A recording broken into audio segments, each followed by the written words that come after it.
harus nikahin aku secepatnya, Mas. Begitu aku nggak nikah sama kamu, nyesal aku nikah sama kamu.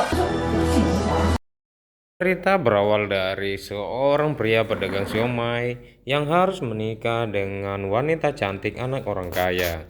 Saat ini Luna ibunya tidak menyetujui hubungan mereka karena pedagang siomay ini sangatlah miskin hingga membuatnya terus difitnah oleh Kamu tuh punya apa sih? Saya nggak setuju kalau Baron adalah ayah Intan yang sebentar lagi meninggoy. Ia menyuruh anaknya untuk cepat-cepat segera menikah sebelum ayahnya ini meninggoy. Ia pun memilih pedagang siomay ini karena ia memiliki hati yang sangat mulia. Tapi tidak disetujui dengan ibunya yang cukup hanya punya iman daripada tukang somai ini. Yang menjalani ini semua mereka, bukan Pak merestui hubungan kalian. hari bahagia itu pun tiba. Intan akhirnya menikah dengan Arya, pedagang siomay yang miskin itu. Ayahnya begitu menyayangi mereka berdua, tapi orang tua Intan, Luna, tidak menyetujui hubungan mereka. Tapi mau bagaimana lagi, semua ini sudah terjadi. Kamu satu-satunya harapan ibu. Kamu nggak boleh nikah dengan laki-laki biasa. Nggak baik ngajarin anak seperti Kita pasti bahagia. Ya Allah. Setelah hari bahagia itu, ternyata Baron yang mendengar kabar kalau ia selalu menghina tukang siomay tersebut. Baron pun akhirnya meninggoy dan meninggalkan mereka semua. Ia berpesan pada anaknya harus menjaga Intan dengan senang hati. Tapi nggak boleh terus bapak di lapangan. di sisi lain, Lucy ternyata dikenalkan dengan seorang pria tampan bernama Ando. Ando adalah seorang bos besar manajer perusahaan yang memiliki banyak uang dan akan menikahi Lucy hari ini.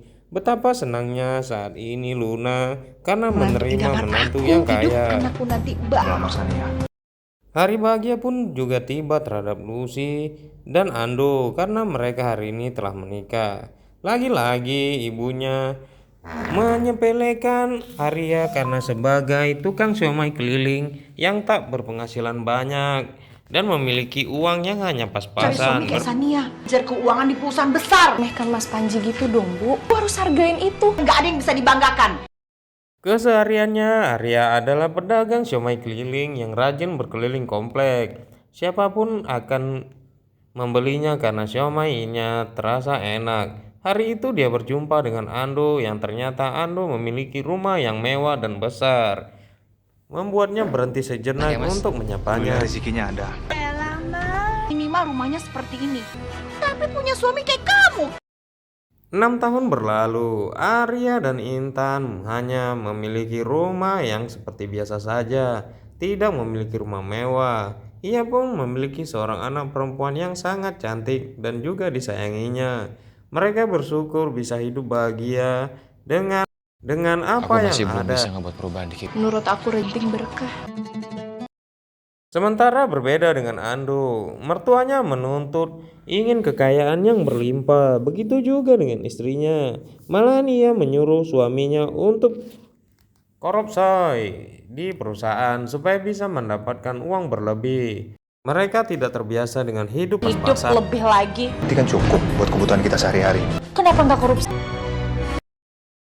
Hari itu dagangan Arya ternyata habis semua terjual karena ia dengan giat berjualan keliling. Sementara Intan sangat senang karena dagangan suaminya itu habis. Mereka menerima keadaan seperti biasa saja karena terbiasa hidup sederhana.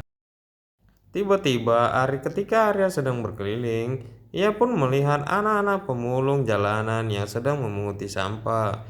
Ia pun langsung berhenti karena kasihan melihat anak tersebut. Ia pun memberikan siomaynya gratis pada anak tersebut dengan ikhlas. Nggak rugi.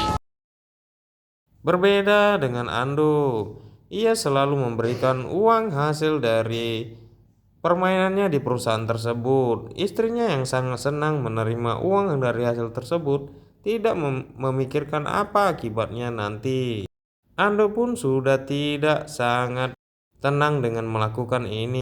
Tak disengaja, anak Ando hari ini masuk rumah sakit. Lalu tibalah Arya dan Intan untuk menjenguk anak dari iparnya tersebut. Tapi apa yang terjadi? Kebaikan malah seperti ini. Lucy malah mengusir mereka dari sana. Coba kalau dia demam, mendingan kalian pergi dari sini. Beberapa bulan berlalu.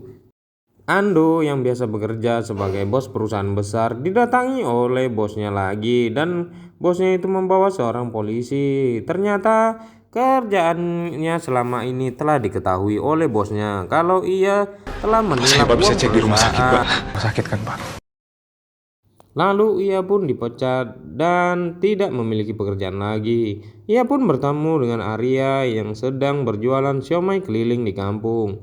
Ia terasa sangat bingung dan gelisah sebab ia tak bisa mencari pekerjaan karena ia ketahuan telah menilap uang perusahaan. Gak ada satupun perusahaan yang menerima saya. Turut prihatin, nanti ada perusahaan yang akan menerima Mas Reza. Tak sampai di situ, Ando pun ditinggalkan oleh istri dan mertuanya karena tidak memiliki pekerjaan lagi dan tidak memiliki uang.